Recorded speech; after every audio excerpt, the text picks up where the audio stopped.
toute la place au pasteur Félix. Merci. Alléluia. Alléluia. Amen. Nous bénissons le Seigneur pour ces moments. Nous lui rendons toute la gloire. Et comme je vous l'avais déjà annoncé, alors donc nous recevons alors ce soir le pasteur André Compaoré du Burkina Faso. Le pasteur Compaoré est pasteur avec l'église des Assemblées de Dieu du Burkina Faso. Il dirige une église locale à Ouagadougou. Il est en même temps à la BCAO. Et c'est dans le cadre de son emploi à la BCAO qu'il est là pour un séminaire à l'hôtel de mon hôtel. Mais il a bien voulu passer ces moments avec nous. Nous nous sommes rencontrés à Bamako et Dieu l'a puissamment utilisé pour enrichir et bénir l'église du Mali. Alors il était avec le pasteur Benjamin. Et ce soir, pasteur, c'est un réel plaisir pour moi de vous recevoir ici à Bethel, ici chez nous à l'église Assemblée de Dieu du Dieu-Paul. C'est un grand plaisir pour nous que vous preniez la parole et que vous nous transmettez tout ce que le Seigneur a déposé dans votre cœur. Donc, le reste de la présentation, vous-même vous le connaissez. Je sais qu'il est marié. Alors, père de combien d'enfants, il nous dira tout cela à l'introduction certainement. Sous vos acclamations, nous recevons notre Dieu.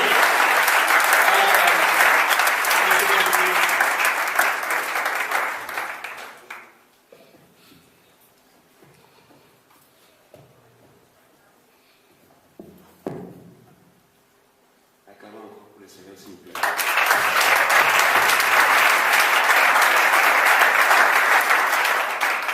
Ça, c'est pour moi.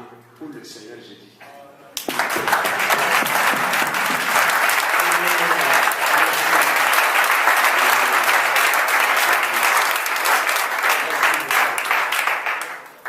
Amen. Dieu soit béni au nom de Jésus-Christ. Et je rends grâce à Dieu pour le privilège qu'il m'accorde d'être au milieu de vous. Que son nom soit glorifié pour toujours. Au nom de Jésus-Christ. Et je remercie également mon révérend, le vice-président, que nous avons eu l'occasion de connaître au Mali. Et sincèrement, vous avez eu la grâce de Dieu d'avoir un pasteur comme le pasteur Félix. Et souvent, le prophète n'est pas prophète chez soi. Souvent, dit la parole de Dieu. Mais Dieu l'a puissamment utilisé au Mali. Alléluia. Amen. Oh, les miracles que vous avez. Oh, là. Je ne sais pas si vous avez amené les cassettes. Les miracles de guérison, les miracles. Oh, ok, donc on aura l'occasion de parler de ça. Que Dieu soit béni au nom de Jésus. Merci pour le privilège que vous donnez d'être à votre place ce soir. Que Dieu vous bénisse au nom de Jésus. Et je sais que votre pasteur est professeur d'école biblique. Il y a un de notre église qui se trouve à l'école biblique à Dakar ici. Il m'a parlé de votre pasteur, c'est un très bon enseignant. Ok, c'est merveilleux. Oh là là, merci pasteur. Donc, pour cela, comme votre pasteur est un grand ancien, qu'est-ce que je veux vous enseigner alors? Simplement, je vais donner un témoignage. Parce que ça, un guide d'enseignement. Et suite à ce témoignage que je vais me présenter en même temps, et nous allons faire une lecture dans le livre de la Genèse, chapitre 22. Genèse, chapitre 22. Nous allons lire le verset 1 et le verset 2. Ensuite, nous allons lire le verset 12. Et pour terminer, le verset 16 à 18. Genèse 22. Verset 1, j'ai dit. Après ces événements, Dieu mit Abraham à l'épreuve et lui dit, Abraham, il répondit, me voici. Dieu dit, prends donc ton fils, ton unique, celui que tu aimes, Isaac, va-t'en dans le pays de Moria, et là, offre-le un holocauste sur l'une des montagnes que je t'indiquais. Verset 12. L'ange dit, n'étends pas ta main sur le jeune homme et ne lui fais rien, car j'ai reconnu maintenant que tu crains Dieu et que tu ne m'as pas refusé ton fils, ton unique. Verset 16, pour mieux comprendre, nous allons commencer le verset 15.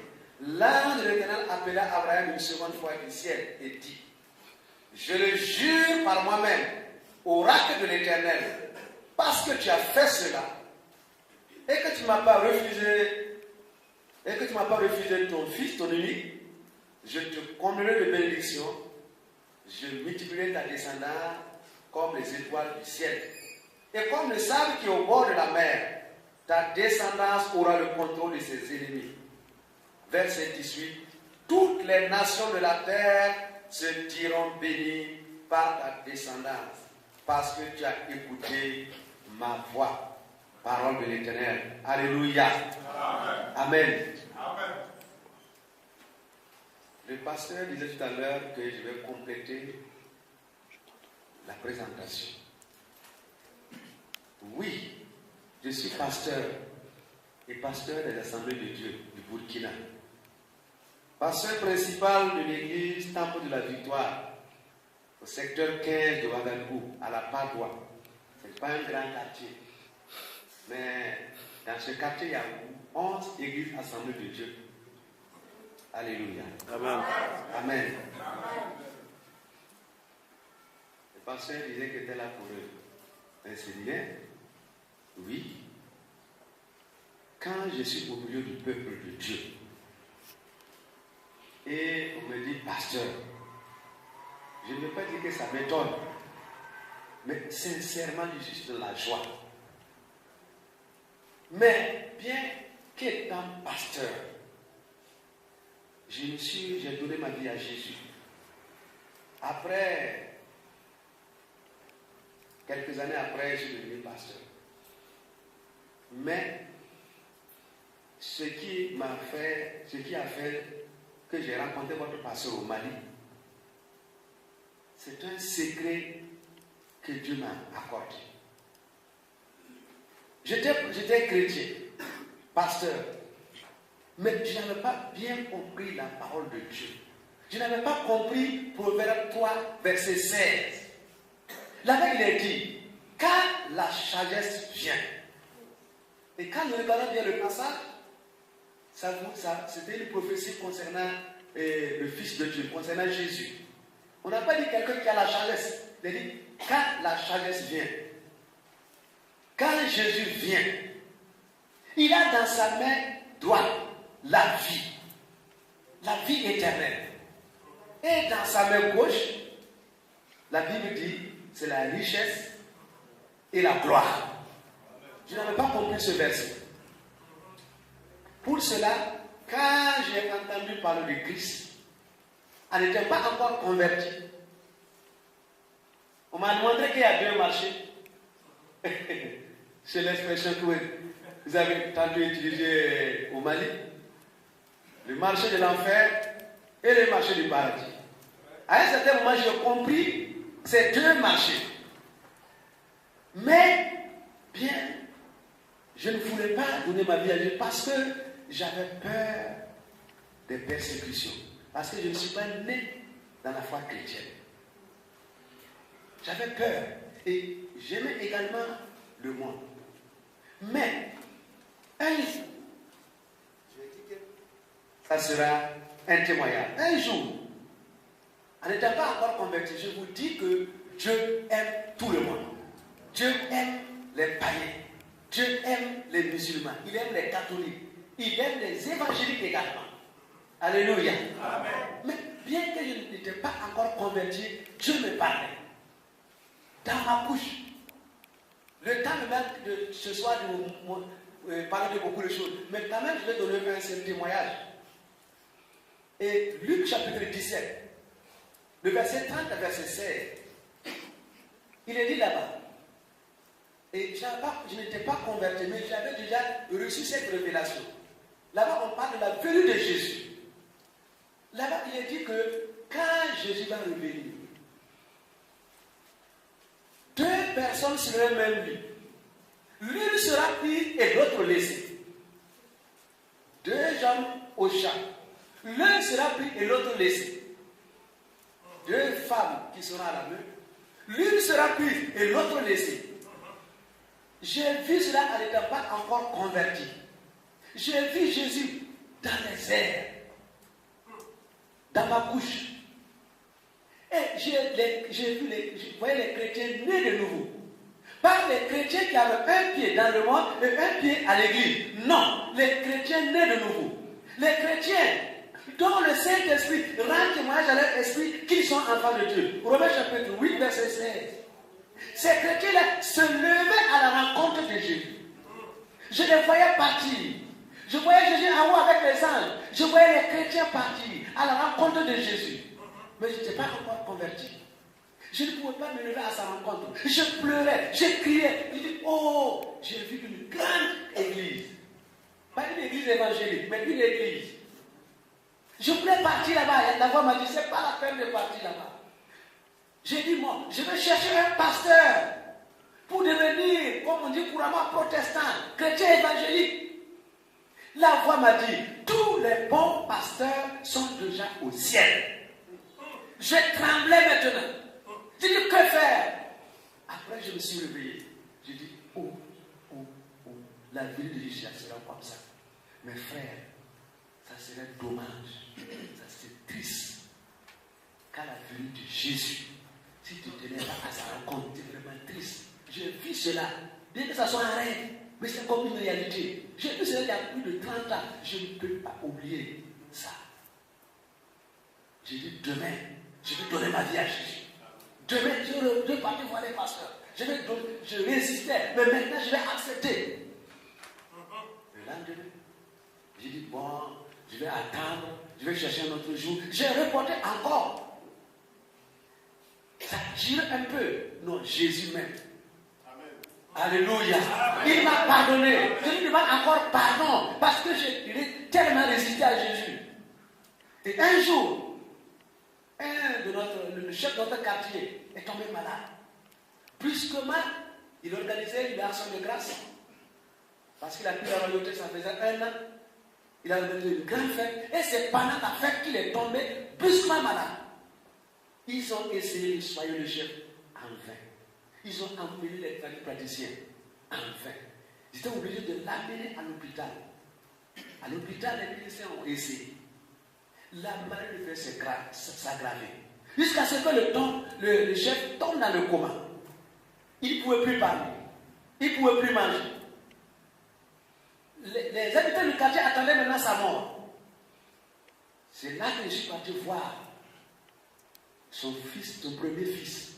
Je vous dis, chrétien, il faut évangéliser. Il faut parler. Même s'il n'y a pas de conversion, il faut parler. Amen. Mais je n'avais pas donné ma vie à Jésus. Mais j'avais déjà entendu les prédicateurs qui disaient que Jésus guérit, que Jésus ressuscite. C'est là qu'il y a un de notre promotionnaire de l'école, on l'appelait déjà pasteur, bien qu'il ne soit pas pasteur.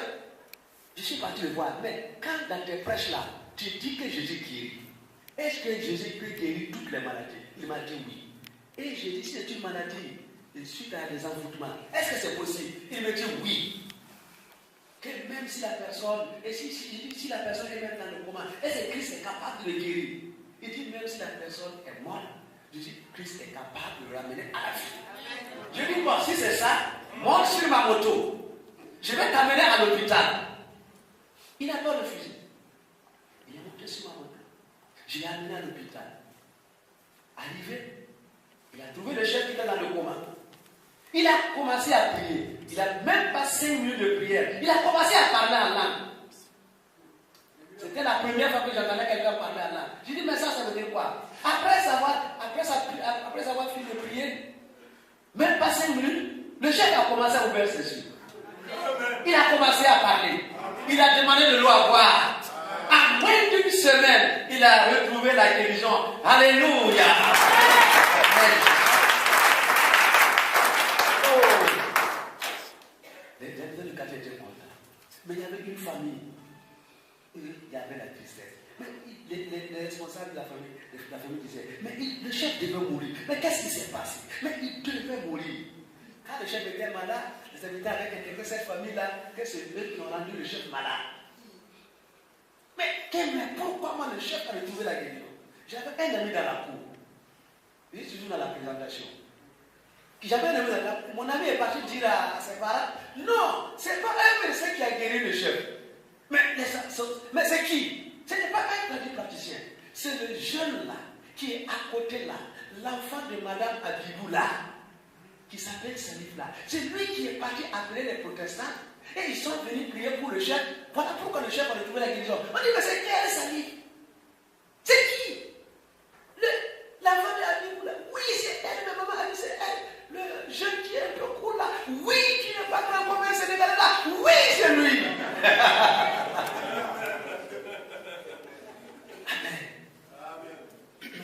Si c'est vraiment cette famille qui a rendu le chef malade, quand il demandait la précision pour savoir c'est quel Salif là, pour vous, est-ce que c'est pour me donner un cadeau? Oui, c'est pour faire quoi? C'est en ce moment-là que j'ai dit, ces gens-là, moi je suis orphelin, petit. Si ces gens-là veulent m'attaquer, comment je vais faire? Ce sont les grands malades. Il dit, j'ai résisté à l'appel de Dieu. Mais comme ça maintenant là, comment je vais faire? Je ne voulais pas me convertir. Mais comme ça là, comment je vais faire? Si c'est eux qui ont rendu le chef malade, maintenant ils vont m'attaquer. Je dis, bon, mais comme je peux guérir, il peut également sauver, il peut également secourir, il peut également garder. Voilà pourquoi j'ai donné ma vie à Jésus.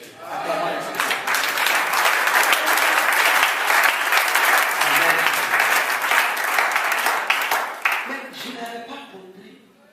Proverbe 3, verset 16. Et Proverbe 22, verset 4. L'humilité et la crainte de Dieu a pour conséquence, pour récompense, la richesse, la gloire et la vie. Alléluia. Amen. Quand je me suis converti, j'avais des jolies chaussures. J'ai pris ces jolies chaussures-là et des jolis pantalons-là. J'ai appelé ceux qui n'étaient pas encore convertis. J'ai dit, venez prendre ça. Je suis devenu protestant maintenant, comme on dit vulgairement. Prenez ça. Et j'ai pris des tapettes maintenant. Un chrétien doit porter des tapettes et peut-être des pantalons qui ne sont pas jolis. Et je marche. Voilà pourquoi je sais être chrétien. Je sais être chrétien. Je n'avais pas compris la parole de Dieu. Je ne savais pas pourquoi être chrétien. Être vesté, cravaté. Et puis, alléluia.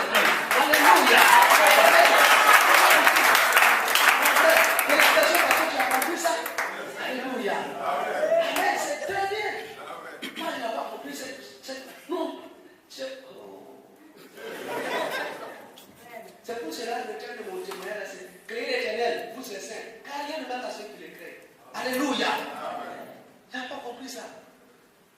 Après, je ne voulais pas être pasteur. Dans ma vie, je ne voulais pas être pasteur.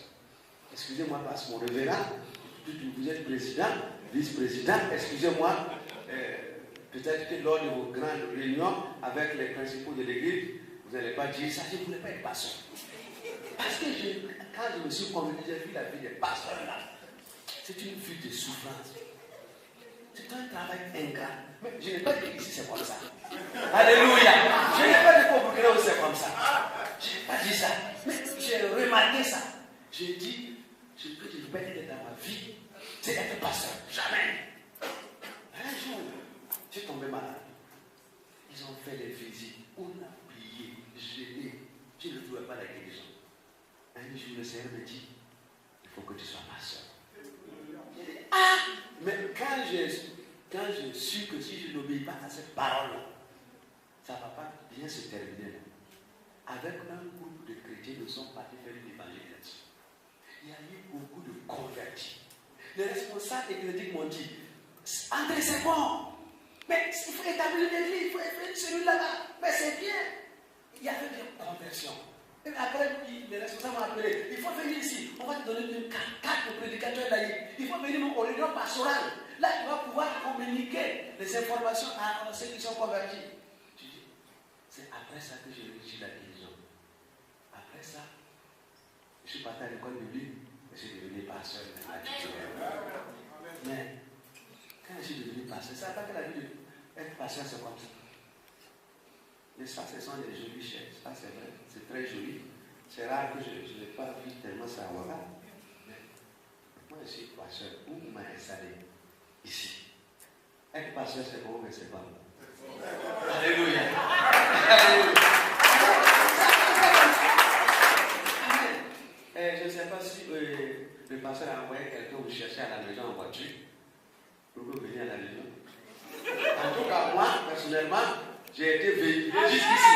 Alléluia. Mais, pasteur, c'est bon ou mais c'est pas bon? C'est bon. Alléluia. Mais si le samedi prochain il y a un mariage, ici, celui qui veut se marier là n'a pas assez de bien, il va simplement payer 3 bouteilles de coca, des petites bouteilles là, avec 3 bouteilles de Fanta. Mais à la grâce de Dieu, il a dit 3 pétards. Et on m'invite à ce mariage-là. Certaines personnes, quand ils vont venir à ce mariage, vont dire, à la sortie, là, qu'est-ce qu'on va manger? Rien. Mais ça, c'est quel mariage ça? On ne va même pas boire du bizarre. Zopo, ou bien c'est Yamakoudi. Il n'y aura rien. Il ne pourrait pas attendre. Mais si on m'invitait à ce mariage-là, même si je viens avec madame, est-ce que moi je m'inquiète de ce que je vais manger après? Je sais que les 6 bouteilles là, je vais manger, je vais boire. Les 3 pétards là, je vais manger. Madame aussi va manger. Alléluia. C'est comme ça.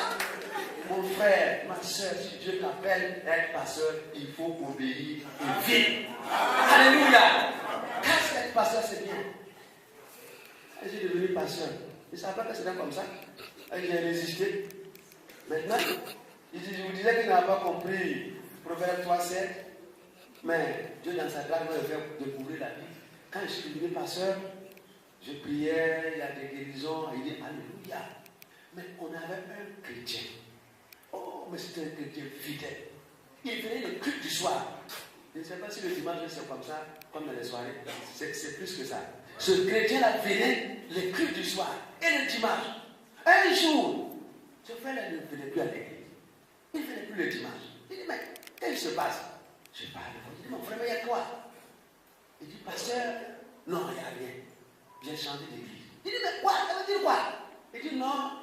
Il dit, c'est qui? Qu'est-ce que je t'ai fait? Il dit, non, il n'y a pas eu de problème. Il n'y a pas eu un problème particulier. C'est un choix personnel. Je dis, mais on ne peut pas changer d'église pour... Non, il y a quelque chose.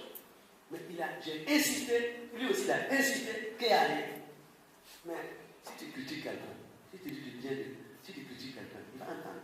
Si tu insultes quelqu'un, je ne sais pas si c'est pareil. Non, c'est pas pareil.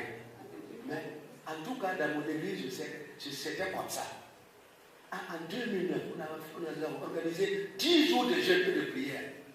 Pendant ces jours de jeûne-là, il y a la femme d'un de nos diacres. Il est parti voir sa voisine qui était aveugle. Elle est partie dire à l'aveugle, nous avons une semaine de prière dans notre église. Si tu viens dans l'église là, tu vas revoir de nouveau. Tu vas retrouver la vue. L'aveugle s'est levée. Elle est venue à l'église. La femme du diable là me voit avant le culte du soir là. Pasteur, c'est une de nos voisines. Elle est tombée malade, elle est devenue aveugle. Mais j'ai dit, si elle vient à l'église, quand nous allons prier, elle va le voir de nouveau. Mais j'ai regardé la femme du diable.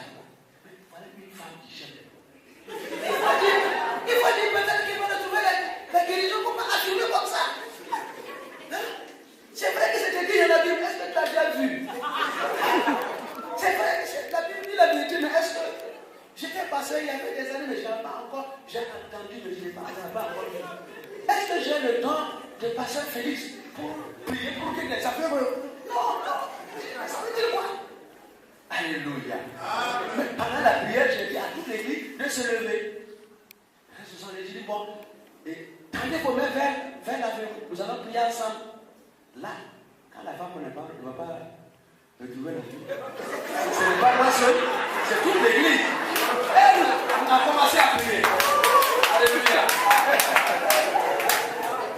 Je dis que c'est un témoignage. Alléluia.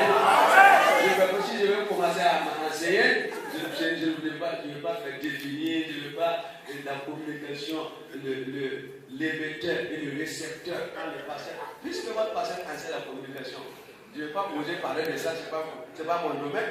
Alléluia. Je prends un témoignage depuis le repas. Alléluia. Quand on a commencé à prier là, ouvre ses yeux, le Seigneur étend ta main. Quand après j'ai pris la parole, j'ai sonné. J'ai dit, arrêtez comme ça. Je me suis imposé de la verre là. J'ai fait ma main comme ça. Ma main voulait toucher dans son visage. Elle était toujours à vue. Mais dans ma vie, Dieu fait souvent quelque chose. Mais c'est qu'il ne fait pas tous les jours. Le don de foi. Ça vient de temps en temps, mais pas tout le temps.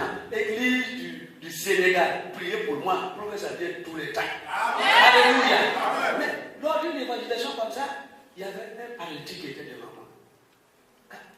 Le don de foi est venu. Que le paralytique va marcher. J'ai prié pour que le paralytique ne parte pas. À la fin, j'ai dit, tu vas marcher au nom de Jésus. Quand j'ai attrapé ses mains, j'ai dit, marche au nom de Jésus. Il a commencé à courir. Et en ce quand la vie n'a pas retrouvé la vie là, le don de foi est descendu encore. J'ai dit, Jésus-Christ est le même hier, aujourd'hui et éternellement. Hébreux 13, oui. Que tes yeux s'ouvrent maintenant au nom de Jésus-Christ. Quand j'ai dit cela, l'aveugle a retrouvé la vie. Amen. Alléluia. Amen. Je suis très content maintenant.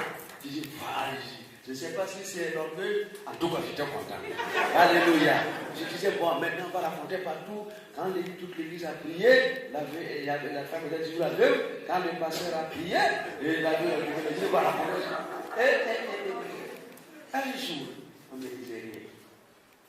Une semaine, jusqu'à 3 mois, je me suis levé et dit, hé, vous là, mais qui a su, qui a une femme qui a retrouvé la vie ici? Ceux qui ont levé leur main, c'est ceux qui étaient dans le culte du soir, plus quelques personnes. Ils ne sont pas informés. Ils disent, mais c'est pas possible. Un tel miracle, vous ne pouvez pas raconter. Mais, chrétiens, soyons des annonciateurs de la bonne nouvelle.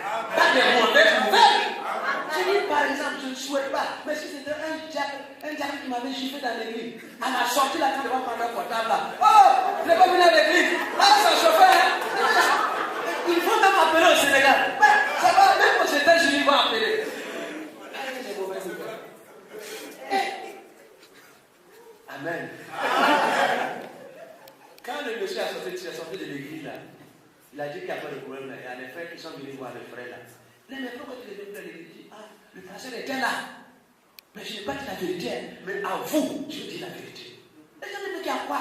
Il dit, non, je vais vous dire la vérité. Regardez bien l'église là. On prie. Les gens disent, oui. Il y a des dons spirituels se manifestent. Oui, mais il y a quoi encore? Mais j'ai remarqué, il y a quelque chose qui manque à l'église. Les gens me disent, quoi? Il dit, j'ai regardé bien l'église. Moi, je ne suis pas aveugle. Si ce n'est pas le pasteur seul qui a une bonne moto, mais qui dans l'église a une moto? Qui a une bonne moto dans l'église? Moi j'ai bien regardé.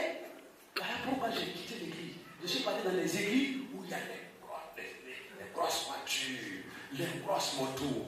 C'est là-bas qu'il y a la bénédiction.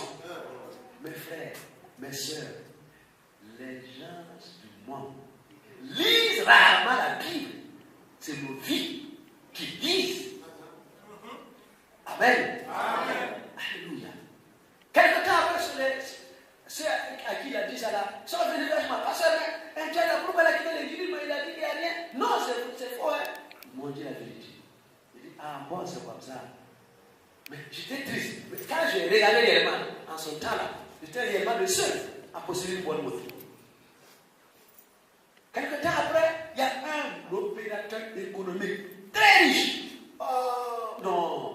Il avait des maux de tête. Il n'était pas converti, il est parti voir les praticiens, les médecins. Ça ne faisait que s'aggraver.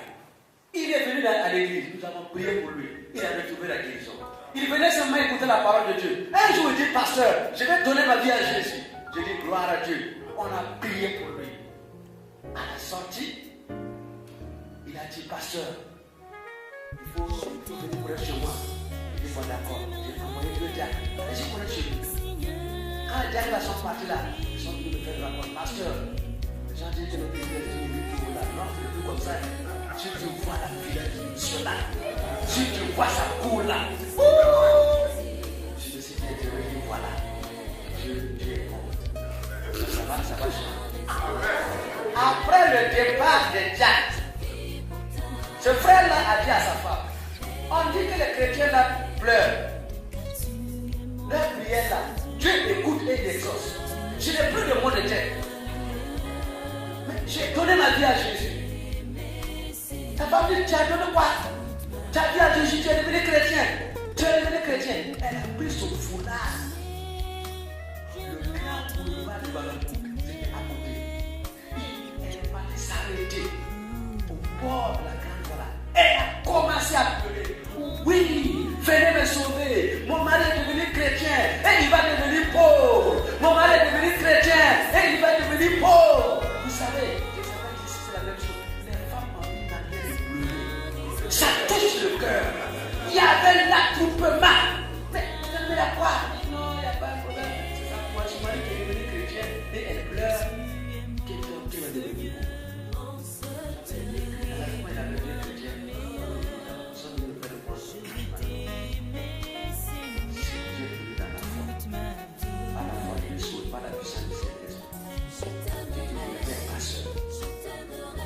Que Dieu a forcé, Dieu a poussé pour que Dieu fasse.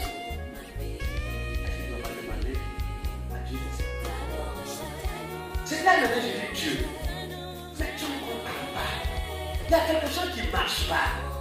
Tu as dit dans Jean chapitre 1, verset 12, que ceux qui acceptent ta parole, ceux qui reçoivent Jésus comme leur sauveur, tu as donné le droit de devenir enfant de Dieu. Tu as dit dans Actes chapitre 2, verset 8, que l'or et l'argent, c'est pour toi. Mais tu es quel père? Tu as l'or, tu as l'argent, et tes enfants souffrent. D'autres quittent l'église parce que l'église est pauvre. D'autres, les riches qui se convertissent, leurs femmes pleurent, qui vont devenir pauvres. Mais tu es quel père?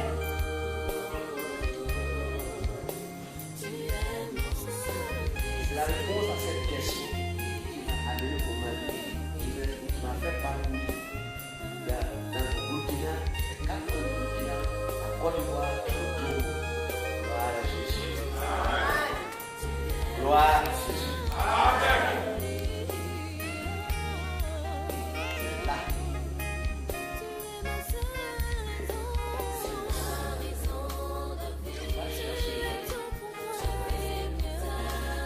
Et le reste, Dieu ne va pas le tirer. Le reste, Dieu va le donner. Et dans Colossiens, quand le Christ votre vie paraîtra, alors vous paraîtrez aussi avec lui dans la gloire.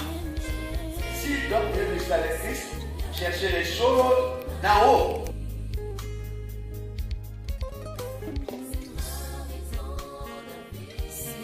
Exprimer ma reconnaissance et que je t'aime plus que tout, Seigneur. Et c'est mon désir le plus suprême, celui de t'adorer, celui de te lever, celui de glorifier ton Saint-Nom.